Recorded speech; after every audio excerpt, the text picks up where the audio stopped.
Hello everyone, आज की session में हम क्वालिटी मैनुअल्स के बारे में सीखेंगे। अगर आप एक ऑटोमोबाइल सेक्टर में काम करते हैं तो आपने क्वालिटी मैनुअल्स के बारे में जरूर सुना होगा, और अगर आप एक क्वालिटी डिपार्टमेंट में काम करते हैं तो आपको तो क्वालिटी मैनुअल्स के बारे में पता होना ही चाहिए। आइए, क्वालिटी मैनुअल क्या होता है और जब भी हम क्वालिटी मैनुअल्स को बनाते हैं तो हमें किस प्रकार के फैक्टर्स को कंसीडर करके क्वालिटी मैनुअल को बनाना चाहिए के बारे में आज हम इस वीडियो में सीखने वाले हैं। सबसे पहले हम ये जानते हैं कि क्वालिटी मैनुअल होता क्या है। A quality manual is a structured document. ये क्वालिटी का जो मैनुअल होता है ये एक स्ट्रक्चर्ड डॉक्यूमेंट होता है जो हमारे ऑर्गेनाइजेशंस के अंदर जो क्वालिटी मैनेजमेंट सिस्टम है उसके अंदर उसकी पॉलिसीज को डिफाइन करता है, रोल एंड रिस्पॉन्सिबिलिटीज का ध्यान रखता है, और आईएसओ और आईएटीएफ से रिलेटेड जो भी हमारे कंप्लायंसेस हैं उनको कैसे इंप्लीमेंट करना है और कैसे मेंटेन करना है with respect to quality management system, इन सभी के बारे में क्वालिटी मैनुअल हमें बताता है। आइए वीडियो को आगे बढ़ाते हैं और इसके अंदर जितने भी फैक्टर्स हैं उनमें हमें उन फैक्टर्स को ध्यान रखते हुए हमें क्या क्या करना चाहिए के बारे में सीखते हैं।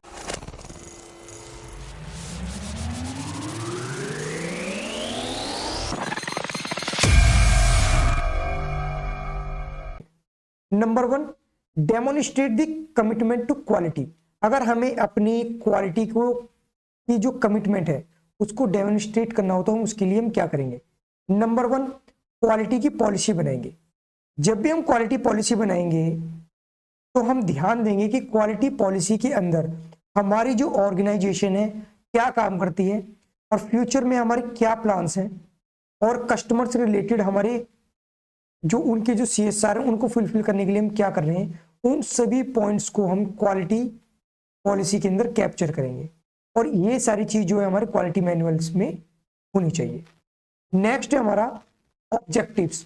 जो भी हमारा बिजनेस प्लान है उस बिजनेस प्लान को समय के अकॉर्डिंग हमें कहाँ ले जाना है, और उस टारगेट को अचीव करने के लिए जो ऑब्जेक्टिव्स हमने तैयार करने हैं उन ऑब्जेक्टिव्स को हम क्लियरली डिफाइन करेंगे ताकि बिजनेस को एक्सपेंड किया जा सके और हमारे जो ऑब्जेक्टिव्स है वो हमारे गोल्स के साथ अलाइन हो। तो सेकंड नंबर पर आता है हमारा ऑब्जेक्टिव्स। नेक्स्ट है हमारा CSR, customer specific requirement. Customer की रिक्वायरमेंट्स को फुलफिल करने के लिए हमारे लीगल रिक्वायरमेंट्स यानी कि IATF या ISO से अलग अगर कस्टमर की कोई स्पेसिफिक रिक्वायरमेंट है हम उनके ऊपर विशेषकर ध्यान देंगे और उन सभी चीजों को फुलफिल करने की कोशिश करेंगे ताकि हमारा जो सिस्टम है और ज्यादा रोबस्टिक हो सके और हमारा जो क्वालिटी मैनुअल है वो अच्छे से बन सके। नेक्स्ट है हमारा रेगुलेटरी स्टैंडर्ड। क्वालिटी मैनुअल्स के अंदर जब भी हम क्वालिटी मैनुअल्स को बनाते हैं तो हमारी IATF और ISO के जो स्टैंडर्ड्स हैं, जो कंप्लायंसेस हैं, जो रेगुलेटरीज हैं, उन सभी को हम इसके अंदर ध्यान से मेंशन करते हैं ताकि हमारी जितनी भी लीगल रिक्वायरमेंट्स हैं, रेगुलेटरीज हैं, वो हम सही से फुलफिल कर सकें। आइए इसके अगले पैरामीटर को समझते हैं। Provide a road map for the QMS। ये क्वालिटी मैनुअल जो है हमारे QMS यानी कि क्वालिटी मैनेजमेंट सिस्टम के लिए एक रोड मैप तैयार करता है। तो उसमें हम क्या करते हैं, सबसे पहला हाउ द QMS स्ट्रक्चर्ड। इसमें हमें ये क्लियरली डिफाइन करना होता है कि हमारा जो QMS डिपार्टमेंट है वो कैसे स्ट्रक्चर्ड करना है जिससे हम अपने वर्क को स्मूथ कर सकें, हम अपने वर्क को रोबोस्टिक बना सकें और समय के अनुसार इसको ग्रोथफुल ले जा सकें। तो उसको स्ट्रक्चर बनाना है। नेक्स्ट है हमारा इंप्लीमेंटेड। जो भी क्वालिटी मैनेजमेंट सिस्टम हमने बनाया है उसको कैसे इंप्लीमेंट करें, उसका इंप्लीमेंटेशन इसके अंदर अच्छे से डिफाइन होता है। अगला है मेंटेन। इंप्लीमेंट करने के बाद हमने जो भी सिस्टम है, जो भी डॉक्यूमेंट्स हमने लगाए हैं उसको कैसे मेंटेन करना है। और नेक्स्ट आएगा हमारा कंटिन्यूअल इंप्रूव्ड। क्वालिटी मैनुअल हमें रोड मैप तैयार करता है क्वालिटी मैनेजमेंट सिस्टम में, जिसके अंदर हम 4 पैरामीटर्स को ध्यान रखते हैं। नंबर 1, QMS का स्ट्रक्चर। नंबर 2, सिस्टम को कैसे इंप्लीमेंट करें, इंप्लीमेंट किए हुए सिस्टम को कैसे मेंटेन करें, और जो सिस्टम हमने मेंटेन कर रखा है समय के अनुसार उसको कैसे कंटिन्यूअल इंप्रूव करें। आइए इसके थर्ड पैरामीटर के बारे में सीखते हैं। इंश्योर कंप्लायंस विद स्टैंडर्ड, इसमें क्या होता है, evidences of compliance with IATF and ISO requirement during audits by customers और सर्टिफिकेशन बॉडीज। अगर हमें अपनी इंडस्ट्री को IATF या ISO का सर्टिफिकेशन कराना हो या फिर कोई कस्टमर की रिक्वायरमेंट्स हो, तो उनसे रिलेटेड जो हमारे कंप्लायंसेस हैं उनके एविडेंसेस को हमें स्टोर करके रखना होता है, मेंटेन करके रखना होता है। तो ये जो है ensure the compliance with standard, तो हमारे जितनी भी कंप्लायंसेस है वो स्टैंडर्ड के अकॉर्डिंग होने चाहिए। तो ये सारी चीजें हमारी क्वालिटी मैनुअल्स में मेंशन होती हैं। तो इसके अंदर हम अपने सभी कंप्लायंसेस के अंदर देखेंगे कि हमारा ISO और हमारा IATF की जो रिक्वायरमेंट्स हैं और CSR वो सारी की सारी इसके अंदर कैप्चर हो और उनकी जो रिकॉर्ड्स हैं वो इसके अंदर मेंशन हो। नेक्स्ट हमारा define the scope and interaction of the process.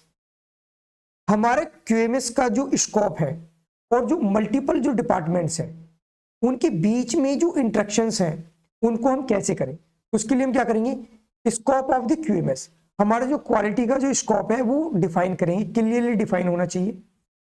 Next है हमारा interaction between key processes like production, supply chain,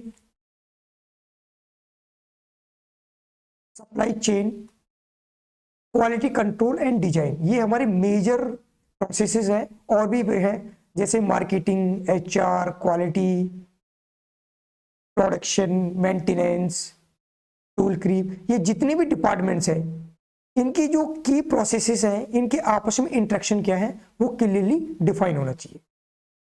next हमारा act as a communication tools. Quality manual हमारा एक कम्युनिकेशन टूल्स की तरह भी काम करता है, जैसे कि communicate the QMS framework to internal employees, external stakeholders, auditors and quality expectations.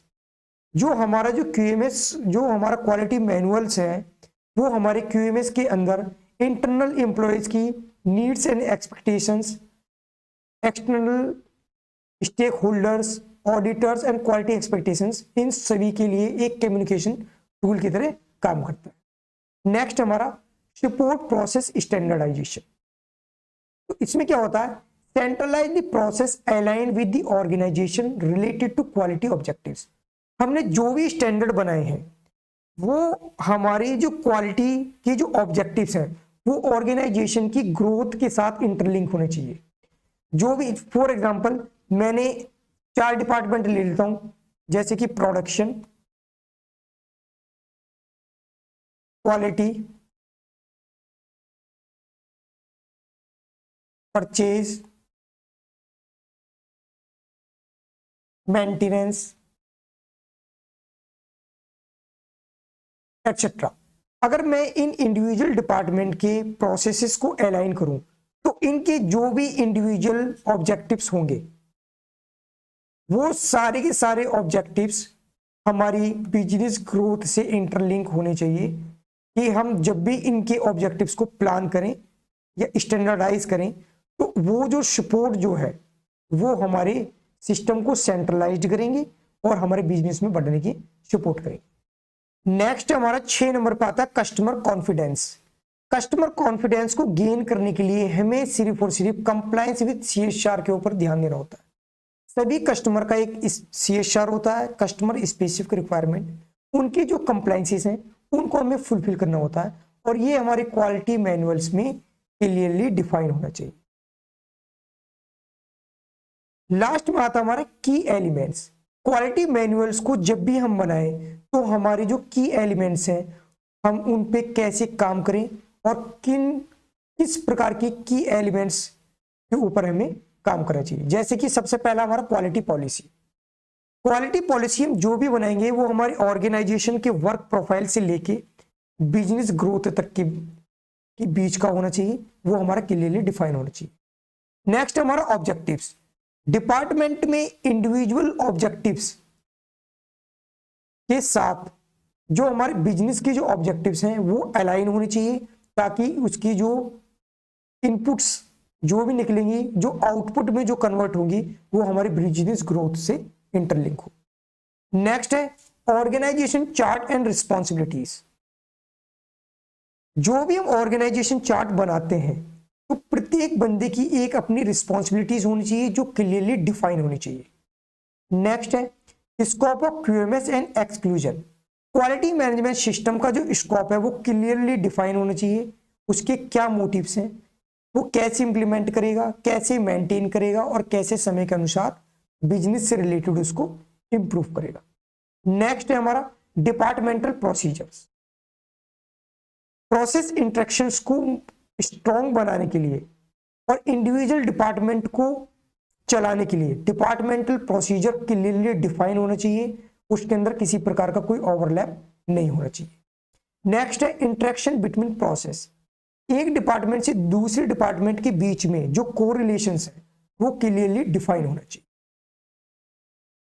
Next है हमारा कंप्लायंस विद सीएसआर। कस्टमर की स्पेसिफिक रिक्वायरमेंट को फुलफिल करने के लिए कस्टमर लेवल या कस्टमर का जो कॉन्फिडेंस लेवल को इंक्रीज करने के लिए उसकी जो कंप्लायंसेस हैं सीएसआर के अकॉर्डिंग सही से डिफाइन होनी चाहिए। मैं उम्मीद करता हूं कि आपने क्वालिटी मैनुअल्स के अंदर यूज होने वाले सभी की एलिमेंट्स को अच्छे से समझ लिया होगा। और जब भी आपको क्वालिटी मैनुअल से रिलेटेड क्वालिटी मैनुअल्स में कुछ एडिशन करने की या नया क्वालिटी मैनुअल बनाने की अगर जरूरत पड़ती है या तुम्हें मौका मिलता है तो आप इन सभी फैक्टर्स को ध्यान में रखते हुए काम करेंगे। Thank you.